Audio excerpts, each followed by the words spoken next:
Robert Mugabe ஜிம்பாப்வேயினுடைய ஜனாதிபதியாக இருந்தவர். Mohammed Gaddafi லிபியாவினுடைய அதிபராக இருந்தவர். இவர்கள் குறிப்பாக தங்களுடைய இந்த புரட்சி ஆரம்பிக்கும் போது, அவர்களது அரசியல் பிரவேசத்தின் போது, ரொபர்ட் முகாபே இங்கிலாந்து காலனித்துவத்தை முறியடிப்பதற்காக சுதந்திர போராட்ட ஒரு தியாகியாக தன்னை நியமனத்திக் கொண்டவர். அது மாத்திரமல்ல, முகமது கடாஃபியும் அதே போன்று தனது நாட்டிற்காக ஒரு தியாக சிந்தனையுடன் வந்தவர். அப்படிப்பட்டவர்கள் நிறைவாக தங்களுக்கான அதிகாரம் அதிகரிக்கும் போது அதிகாரத்தினுடைய மமதையில் அழிந்து போன கதைகள் கண்டிருக்கின்றோம். அதே போன்று மகாத்மா காந்தி, சேகுவாரா போன்றவர்கள் இறந்தும் இதுவரை அவர்கள் சேர்த்தது என்ன என்ற அடையாளம் இல்லாமல், ஏன் ஆபிரகாம் லிங்கன் அப்படி இருக்கக்கூடியவர்கள், ஆனால் இன்றும் நமது நூல்களில் அவர்களது சிரத்தையும் அரசியல் பிரவேசத்தினுடைய தனித்துவத்தையும் கற்றுக்கொண்டிருக்கின்றோம். காலம் எங்களை பல விடயங்களை ஆராய்ச்சிக்குட்படுத்துவதற்கு தள்ளிவிட்டிருக்கின்றது. அன்று நடந்தவற்றை இன்று பரிசீலிப்பதற்கான நேரத்தை கொடுத்திருக்கின்றது. ஆகவே இன்று மிகவும் நல்ல ஒரு தரத்தை உங்களுக்கு தகவல்களாய் தர வேண்டும் என்று 2 ஊடகவியாளர்களுடன் நான் உங்களோடு சங்கமிக்கின்றேன். வணக்கம் மயூரன். வணக்கம் கஜமோகன். வணக்கம் ரசூல். வணக்கம் கஜமோகன். ஆகவே இந்த சிந்தனையோடு நாங்கள் முதலில் சொல்லக்கூடிய விடயம் என்னவென்றால், குறிப்பாக பொது வேட்பாளர் மைத்ரிபால சிறிசேன அவர்கள் அரசியலிருந்து விலகி முதலாக ஊடகவியலாளர் ஒரு மாநாட்டை ஒன்றித்தார். ராஜித சேனாரத்ன மற்றும் அனுராதபுரத்தினுடைய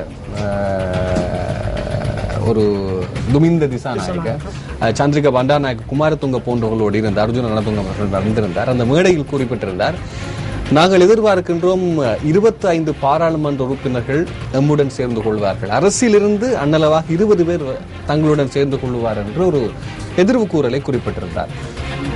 இன்று நிலை அப்படித்தான் இருக்கிறது போல் தெரியும். அந்த அடிப்படையில் இன்றும் ஒரு கட்சி தாமதம் இடம்பெற்றிருக்கின்றது. மைத்ரிபால சிறிசேனவிற்கு ஃபைசல் முஸ்தபா, அரசாங்கத்தினுடைய பிரதி அமைச்சர் ஃபைசல் முஸ்தபா ஆதரவு வழங்கி இருக்கின்றார். இது நீண்ட காலமாக எதிர்பார்க்கப்பட்ட ஒரு கட்சி தாவல். 2-3 நாட்களுக்கு முன்னரே அரசியல் புரசலாக இந்த கட்சி தாவல் தொடர்பான தகவல்கள் வந்திருந்தன. இன்றைய தினம் அவர் உத்தியோகபூர்வமாக அதனை அறிவித்திருக்கின்றார்.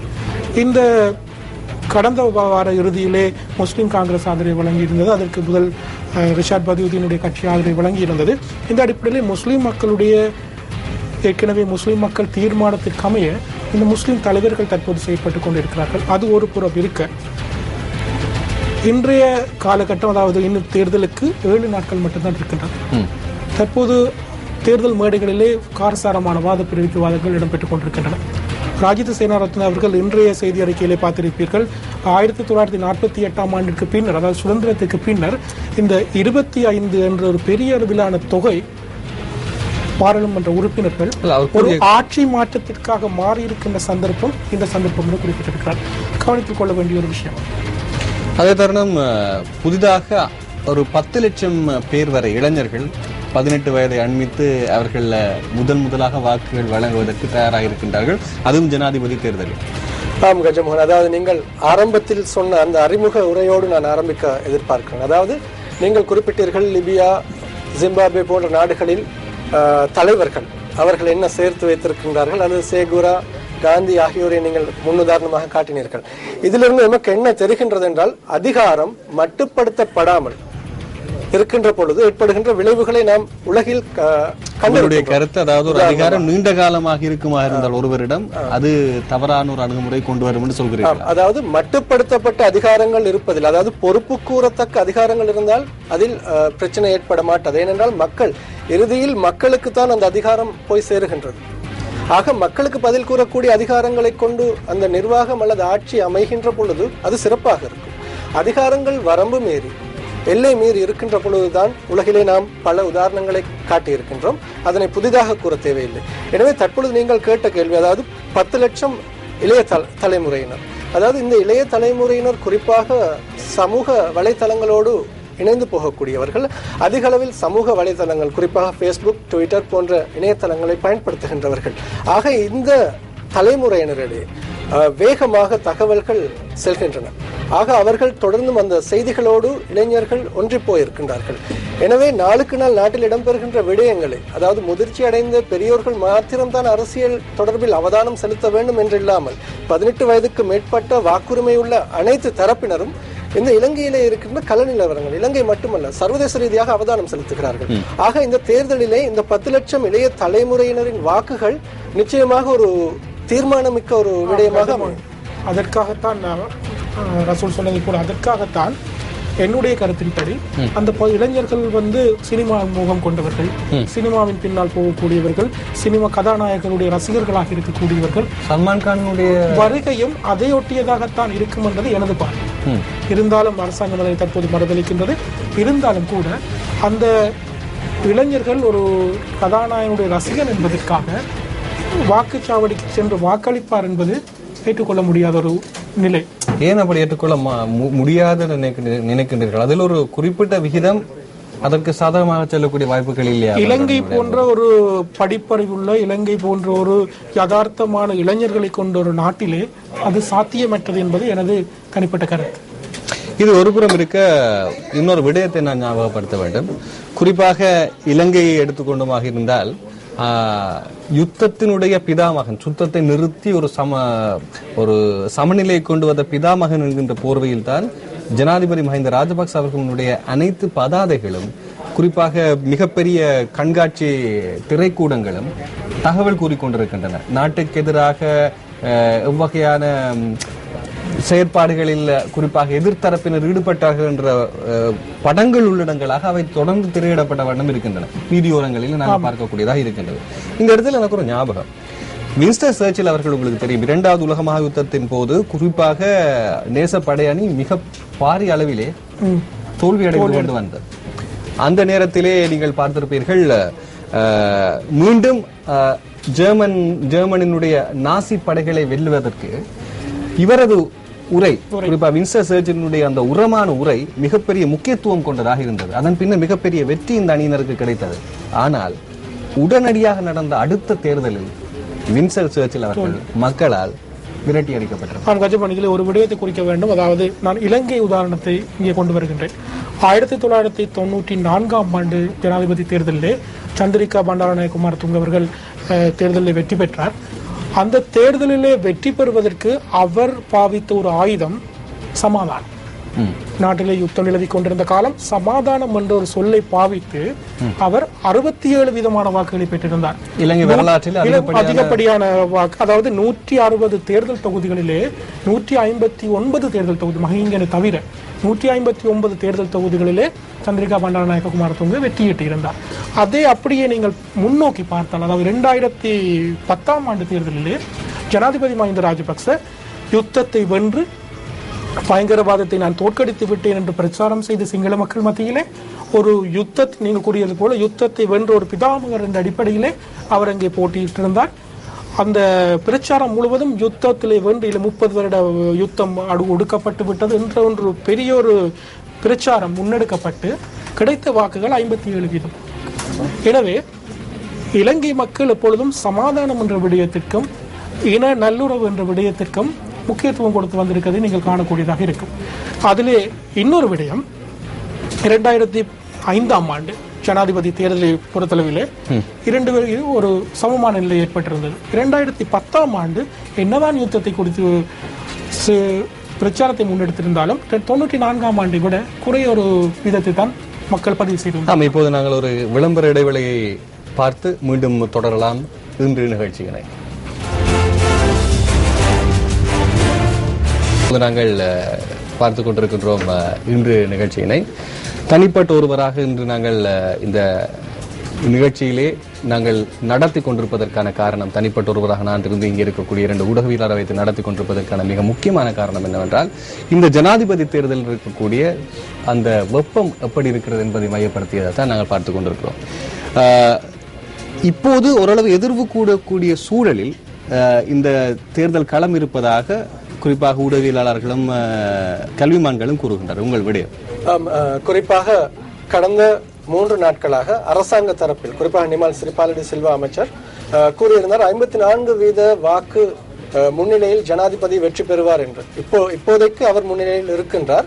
அதாவது நாட்டு செல்ல செல்ல, அதாவது இன்றைய நிலைமையை பார்க்கும் பொழுது, அதாவது தமிழ் தேசிய கூட்டமைப்பு, ஸ்ரீலங்கா முஸ்லிம் காங்கிரஸ் ஆகிய இரண்டு தரப்பும் மைத்ரிபால சிறிசேனவுக்கு ஆதரவு தெரிவித்திருக்கிறார்கள். இந்த நிலைப்பாட்டில் குறிப்பாக ஏற்கனவே நாட்டில் முஸ்லிம்கள் அரசாங்கத்தோடு இருந்தார்கள். இந்த முஸ்லிம் கட்சிகள், அதாவது ஸ்ரீலங்கா முஸ்லிம் காங்கிரஸ் அரசாங்கத்தோடு இருந்தது. தமிழ் தேசிய கூட்டமைப்பு அதாவது சுயேட்சையாக இருந்த பாராளுமன்றத்தில் எதிர்த்தரப்பில் இருந்தாலும் அவர்களுக்கென்று தனி ஒரு நிலைப்பாட்டை வைத்திருந்தார்கள். ஆக இவர்கள் இருதரப்பும் இந்த இறுதி தருணத்தில் மைத்ரிபால சிறிசேனவுக்கு ஆதரவு தெரிவித்திருப்பது, அதாவது வடக்கு வாக்குகளும் கொழும்பு மற்றும் கம்பஹா போன்ற மாவட்டங்களில் இருக்கின்ற வாக்காளர் எண்ணிக்கையுடன் ஒப்பிடும் போது அது ஒரு பெரிய ஒரு எண்ணிக்கையாக தெரியவில்லை. இவருடைய கருத்தின்படி கஜமுகன், அதாவது ஏற்புடி ஒரு கருத்து, கொழும்பு, கம்பஹா, களுத்துறை 3 மாவட்டங்களை எடுத்துக்கொண்டால் மொத்த சனத்தொகை அல்லது ஒரு வாக்காளர்களுடைய எண்ணிக்கை மிக பாரிய அளவில் சனத்தொகை அடர்த்தி மிக்க ஒரு மாவட்டங்கள். அதே நேரம் இன்னொன்று நீங்கள் புரிந்து கொள்வோம், நீங்கள் எடுக்க வரும் விடயத்துக்கு முன்னர் அறிய தருகிறேன். நீங்கள் கொழும்பு என்கின்ற தனி மையத்தை மாத்திரம் நீங்கள் கருத்தில் கொள்ளக்கூடாது. கொழும்பு மாவட்டத்தில் கொழும்பு தாண்டி ஏனைய இடங்களில் அதிக வாக்கு. நான் கூறி முடிக்கவில்லை. அதாவது இந்த வாக்கு வித்தியாசங்களை பார்க்கின்ற பொழுது இந்த மக்கள் தொகை, இந்த தமிழ் சிறுபான்மை கட்சிகள் மைத்ரிபாலவுக்கு ஆதரவு அளிப்பதில் பெரிய ஒரு மாற்றத்தை ஏற்படுத்த மாட்டாது. காரணம், மக்கள் தீர்மானித்து விட்டார்கள் என்றுதான் நாம் ஏற்கனவே பார்த்தோம். அதாவது சிறுபான்மை முஸ்லிம் மக்களோ தமிழ் மக்களோ தீர்மானித்து விட்டார்கள் யாருக்கு வாக்களிப்பது என்று. ஆனால் இவர்களது இந்த மாற்றம் அரசாங்கத்திற்கு இப்பொழுது சாதகமான ஒரு தன்மையை தோற்றுவித்திருக்கிறது. காரணம், இவர்கள் ஏற்கனவே தமிழ் தேசிய கூட்டமைப்பு வடக்கில் அவர்களது நிலைப்பாடோ அல்லது அவர்களது கோரிக்கையோ நீங்க சொல்வது சரி. அதாவது அரசாங்க தரப்பு குறிப்பாக தமிழ் தேசிய கூட்டமைப்பினுடைய ஆதரவை மையமாக வைத்துத்தான் நாட்டு பெற்று என்கின்ற ஒரு பொருளை, அதேவேளை அரசாங்கத்தில் இருந்த முஸ்லிம் காங்கிரஸ் ஜனாதிபதிக்கு இறுதி வரை அவர்களது கோரிக்கைகளை முன்வைத்து அது நிறைவேறாத சந்தர்ப்பத்தில் மைத்ரிபால சிறிசேனவுக்கு ஆதரவு அளிக்க அவர்கள் வெளியேறியதாகத்தான் அரசாங்க தரப்பில் பலத்த குற்றச்சாட்டு முன்வைக்கப்படுகிறது. ஆக இந்த சூழ்நிலைகள் எத்தகைய மாற்றத்தை ஏற்படுத்தும் என்று இன்னும் ஒரு சில நாட்களில் பார்க்கலாம். அதாவது கஜமோ, உங்களுடைய கருத்தையும் வேறு கருத்தையும் ஒத்துக்கொண்டால் கொழும்பு மாவட்டம், கம்பஹா மாவட்டம் போன்ற அதிக சனத்தொகை கொண்ட மாவட்டங்கள் இருக்கின்றன, ஏற்றுக்கொள்கின்றோம். வடக்கு கிழக்குடைய வாக்கு ஒப்பிடுகின்ற போது அந்த வாக்கு வீதங்கள் அதிகமாகத்தான் இருக்கின்றன. அதாவது வடக்கு வாக்கு வீதம் குறைவாகத்தான் இருக்கின்றது. இருந்தாலும் கம்பஹா மாவட்டத்தை பொறுத்தளவில் கடந்த தேர்தலிலே வெளிப்படையாக தனது ஆதரவை சந்திரிகா பண்டாரநாயக்க குமாரதுங்க, சரத் பொன்சேகாவுக்கு வழங்கவில்லை. அதே போன்று ஐக்கிய மக்கள் சுதந்திர கூட்டமைப்பில் உள்ள அமைச்சர்கள் இவ்வாறு பெருமளவிலானவர்கள் எதிரணிக்கு தமது ஆதரவை வழங்கவில்லை. சுதந்திர கட்சியை சார்ந்தவர்கள் இவ்வாறான பின்புலத்திலே நிச்சயமாக கடந்த ஜனாதிபதி தேர்தலில் 57% இருந்த ஜனாதிபதி மஹிந்த ராஜபக்சவுடைய வாக்கு வீதம் இங்கு நிச்சயமாக குறைவடைய போகின்றது. இது வெளிப்படையான ஒரு உண்மை. ஏனென்றால் ஏற்கனவே இருந்த அந்த வாக்கு வீதத்தை விட அதிகரிக்கப் போவதற்கான சாத்தியமே இல்லை. ஏனென்றால் 2 வருடங்கள் முன்னதாக அவர் தேர்தலை நடத்தி இருக்கின்றார். காரணம் என்ன? ஒரு நேரங்களோட தொடர்பை ஏற்படுத்திருக்கிறார். அவருடன் நாங்கள் உரையாடி விட்டு தொடரலாம். வணக்கம். ஹலோ, வணக்கம். நீங்கள் பேசுவது நமக்கு தெளிவாக இல்லை. வணக்கம். வணக்கம். யார் பேசுறீங்க? மன்சீர் அக்கூரன். ஆம், வணக்கம். எங்களுக்கு அவருடைய கேள்வியை கேட்பதற்கான நிலையில் இல்லாமல் இருக்கின்றோம். தொடர்ந்து நாங்கள் உங்களுடைய தொடர்பு சொல்லலாம். அதாவது ஏற்கனவே நான் குறிப்பிட்டது போல இந்த கடந்த கால அனுபவங்களை வைத்து பார்த்தால் நிச்சயமாக 2010 கிடைத்த வாக்குகளிப்பு வீதத்தை விட ஆளும் கட்சிக்கு, அரசாங்கத்திற்கான வாக்கு வீதம் நிச்சயமாக குறைவடைய போகின்றது. இதன் அடிப்படையிலே இன்றைய இன்னும் 7 நாட்கள் தேர்தலுக்கு இருக்கின்றது. இந்த 7 நாட்களுக்குள் பாரிய அளவிலான மாற்றம் எதிர்கட்சிக்கு வந்து கொண்டிருக்கின்றது. எனவே இந்த வெற்றி வாய்ப்பு வீதம் அதிகரிக்கின்றதாகத்தான் நான் கருதுகின்றேன். இடைவேளை தொடர்ந்து மீண்டும் சந்திக்கலாம். இது என்று மீண்டும் சந்திக்கின்றோம் என்று நீங்கள் கூறிக்கொண்டிருந்தீர்கள். அதாவது கஜமோகன், இந்த அரசாங்கம் தற்பொழுது யுத்தத்தை மட்டும் காரணம் காட்டி தென்பகுதியிலையும் சிங்கள மக்கள் மத்தியிலையும் தன்னுடைய பிரச்சாரத்தை முன்னெடுத்து செல்கின்றது. ஒரு கதையை கூற வேண்டும். அதாவது இரவு 12 மணிக்கு ஒரு பெண் ஒருவர் ஒரு நடுவீதியிலே சென்று கொண்டிருக்கின்றார். அவருக்கு அவரை சுற்றி பல விஷயங்கள் நடந்து கொண்டிருக்கின்றன. அவருக்கு பாதுகாப்பு வழங்குவதற்காக ஒருவர் அழைத்து செல்கின்றார். சரி, அவர் அப்படி அழைத்து சென்று அந்த பாதுகாப்பை வழங்கிவிட்டு ஒரு 1-2 கிலோமீட்டர் சென்றதன் பின்னர் அவரே அந்த பெண்ணை துஷ்பிரயோகம் செய்ய முயற்சிக்கலாம். அதற்காக அவர் பெண்ணை காப்பாற்றி விட்டார் என்றதற்காக 2 கிலோமீட்டர் சென்ற போது அவர் துஷ்பிரயோகம் செய்ய அனுமதிக்க முடியாது. நான் உண்மையாகவே ரசூல் தரப்பாக இருந்தால் ஒரு கேள்வி உங்களிடம் கேட்பேன். நாங்கள் பார்க்கின்ற திரைப்படங்கள் எல்லாமே கதாநாயகன் அப்படி காப்பாற்றி விட்டு துஷ்பிரயோகம் செய்வது போன்ற காட்சிகள் உள்ளதான் இருக்கின்றது. எமது மக்களின் மனோநிலை வித்தியாசம் என்பது அதாவது மயூரன் கூறுவது போன்று எங்கும் அநியாயங்கள் அல்லது இந்த குற்றச்செயல்கள் இடம்பெறுகின்றது என்று கூறினால், அதாவது குற்றச்செயல்கள் தண்டிக்கப்படுகின்ற சந்தர்ப்பங்களும் இருக்கின்றன. ஓரிரு குற்றச்செயல்களை மட்டும் காரணம் காட்டி அவர் அவ்வாறு கூற முடியாது. காரணம் அரசாங்கம் இந்த குறிப்பிட்ட இந்த யுத்தத்தின் பின்னரான இந்த காலப்பகுதியிலே குறிப்பாக வடக்கில் மட்டுமன்று, வடக்கு கிழக்கு மட்டுமன்று, நாட்டின் சகல பிரதேசங்களிலும் அபிவிருத்திகளை மேற்கொண்டிருக்கின்றது. அபிவிருத்தி மாத்திரம்தான் நாட்டினுடைய வளர்ச்சி என்று நீங்கள் நினைக்கின்றீர்களா? மக்களின் வாழ்வாதார பிரச்சனை முரண்படுகின்றன. அதாவது அபிவிருத்தி என்பது ஒரு அரசாங்கம் செய்ய வேண்டிய கடமை. நாட்டு மக்களுக்கான பாதைகள் அமைக்கப்பட வேண்டும், நாட்டு மக்களுக்கான குடிநீர் வழங்கப்பட வேண்டும், சுகாதார வசதிகள் மேற்கொள்ளப்பட வேண்டும். வடக்கிலே கிழக்கிலே அநேகமான குடிநீர் விநியோக திட்டங்கள் ஆரம்பிக்கப்பட்டு இருக்கின்றன. அதே போன்று மக்களுக்கான சராசரியான ஒரு கேள்வி இருக்கிறது ரசூல், சராசரியான ஒரு கேள்வி இருக்கின்றது. மிக மிக மிக எளிமையான ஒரு கேள்வி.